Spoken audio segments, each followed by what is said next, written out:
이상의 시군에 걸쳐 갖고 시행하는, 그럼 시군에 걸쳐 갖고 시행한다, 이거를 연계 시행한다라고 하죠. 연계 시행하는 사업 시행자를 정함에 있어서 시장원수 간의 협의가 성립되지 않으면 도지사가 시행할 자를 지정한다, 맞습니다. 그러면 두 개 이상의 특광시군에 걸쳐 갖고 연계 시행해요. 연계 시행할 때는 어떻게 돼요? 관계 특광사원수가 협의해서 시행할 자를 정합니다. 여기서는 공동시행은 불가, 공동시행할 수 있다 이러면 틀려요. 같이 하다가 중간에 쌈 나버리면 이름 벌려놨는데 수습 안 된다 그랬죠. 공동시행 불가, 그냥 협의해서 정하는데, 협의가 안 될 때 같은 도에서는 도지사, 시도에 걸칠 때는 국토부 장관이 시행할 자를 지정. 여기서는 도에서 시장운수 간에 협의가 안 된다 그랬으니까 도지사가 누가 할지 시행할 자를 지정합니다. 3번에 대통령령으로 정하는 공공기관, 공공기관 대표적으로 뭐 있어요? LH, 토지주택공사 같은 공공기관이 시행자 지정받으려면, 그러면 토지주택공사는 시설사업 시행하려면 지정받아야 돼요? 필요 없어요?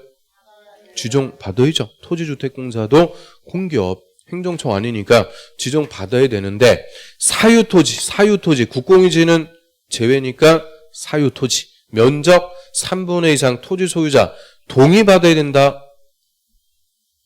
뭐 그냥 다 틀렸어요. 일단 토지주택공사 같은 공공기관이 지정받을 때는 요건을 갖출 필요가 없다. 이런 시행자 지정받기 위해서 요건을 갖춰야 되는 것은 민간, 공기업이 아닌 민간일 때만 요건을 갖추고요. 요건도 다 틀렸죠. 면적 3분의 2 이상 소유, 총수 2분의 2 이상 동의, 이 수용 요건 갖춰갖고 민간은 시행자로 지정받을 수 있습니다.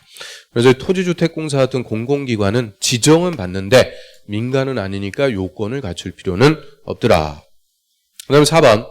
국토부 장관이 정한 시행자는 실시계획부터 작성. 우리 실시계획이라고 할 때는 공사계획입니다. 시행자 정해지면 시행자 공사계획에서 설계도, 자금, 공사기간, 이런 공사에 관한 실시계획도 작성해서 인가받아요.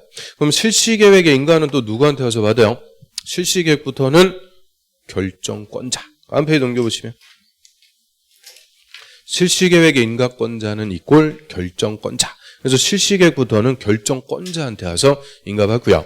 그래서 원칙적인 결정권자 시도지사, 대도시장한테 인가. 그런데 예외죠. 국토부 장관이 지정한 시행자만 국토부 장관에게 인가받습니다. 국토부 장관이 지정해줬다는 것은 무슨 사업? 국책사업. 국책사업이니까 그대로 국토부 장관에게 인가. 그래서 이건 예외. 원칙은 시도지사, 대도시장. 예외 국토부 장관. 그다음 5번. 자, 국토부 장관은 그가 시행한 시설사업으로 현저한 이익을 받는 시도, 다른 지자체가 있으면 사업 비용의 전부 그러면 안 돼요. 일부 50%까지 그 이익을 받는 시도에게 부담시킬 수 있다. 그래서 국토부 장관, 시도지사, 시장운수, 행정청인 시행자는 시설사업으로 이익을 받는 다른 지자체가 있으면 그 수익자, 지자체에게 니들도 비용의 50%까지 내라 부담시킬 수가 있고요. 그런데 이 비용 부담에 협의가 안 돼요.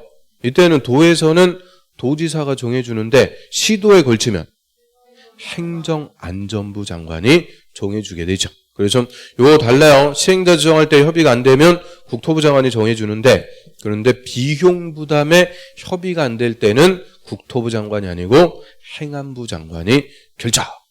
이거 무슨 사업하고 같다? 비용 부담. 무슨 사업도 똑같아요? 무슨 사업? 그놈의 사업이라고 해봤자 그 3개밖에 없다 그랬죠. 그럼 시설 사업하고 맨날 똑같은 거는 개발 사업. 막 계속 이렇게 할수록 분노 게이지가 막 쌓이는 거면 1년 내내 말씀드렸는데, 그래서 시설 사업하고 개발 사업하고 같아요.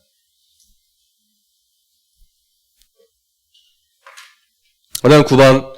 도시군계획 시설 결정과 관련해서 옳은 것은, 아주 이놈의 도시군계획 시설 파트가 아주 쥐약이니까 오늘 아주 죽어라고 물어봤어요. 아주 그냥 정답률은 다 30%에 30%. 도시군계획 시설 결정과 관련해서 1번.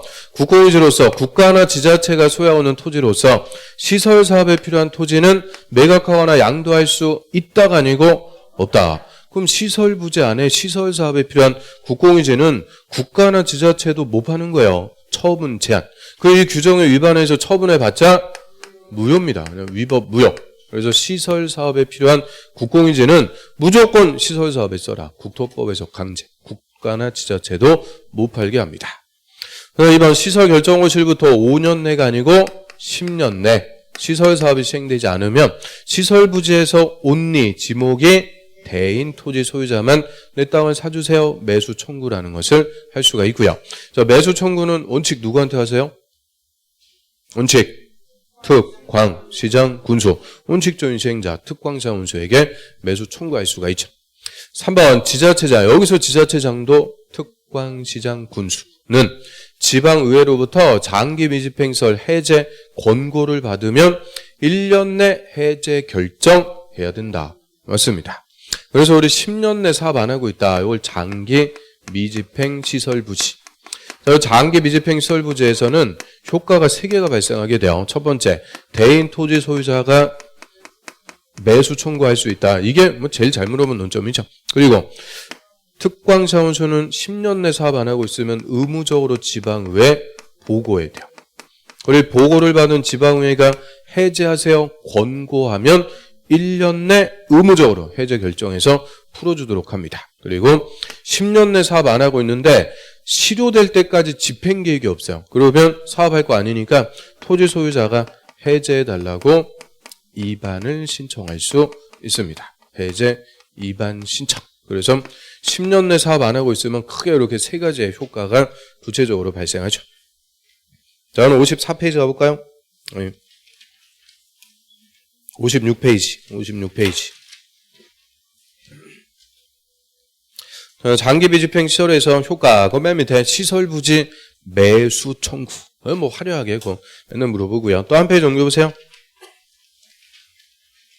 그다음 58페이지에 그 지방의회 보고, 특광시장 운수는 10년 내 사업 안 하면 의무적으로 지방의회 보고합니다.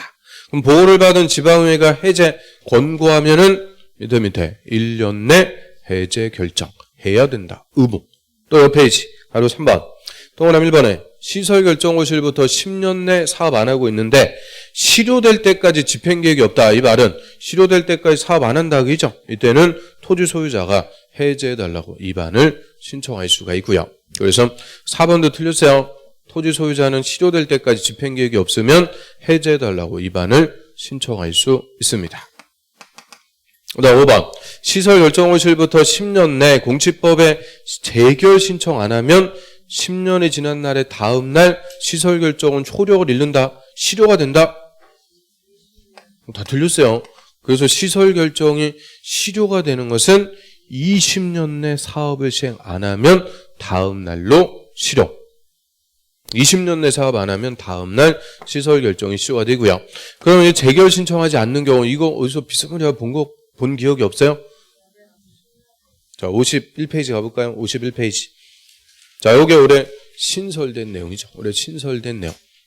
그 중간에 가로 3번 실시계획의 실효. 실시계획을 실효시킨다. 이 말은 사업 안 하는 걸로 확정한다. 그래서 동그라미 1번. 시설결정호실부터 10년 후에 실시계획을 작성하나 인가받은 시행자. 그럼 10년 후에 실시계획의 인가를 받았다. 이게 장기 미집행. 장기 미집행 시설사업 시행자가 그 실시계획 고실부터 5년 내 공시법에 따른 재결 신청을 안 한대요.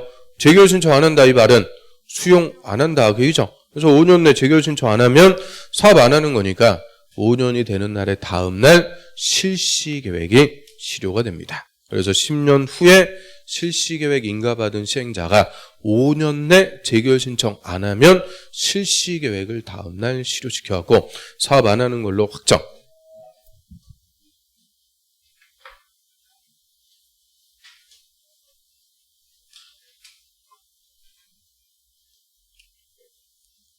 그 다음에 10번으로 할게요. 지구단위 계획에 관해서 틀린 것은 우리 지구단위 계획은 특광시군 관할구역의 일부에다가만 수립하는 도시군관리계획 그 일부를 계획적으로 개발하기 위해서 수립합니다. 그 1번에 개발제한구역에서 해제되는 구역 중 계획적인 개발이 필요한 곳에 전부나 일부의 지구단위 계획구역 지정할 수 있다? 있어요. 그러면 개발제한구역에 지구단위 계획구역 지정할 수 있다? O, X. 개발 제한 구역은 개발 못하니까 지구 단위 계획구역 지원하는 대상 아니죠. 개발 제한 구역에서 뭐 되는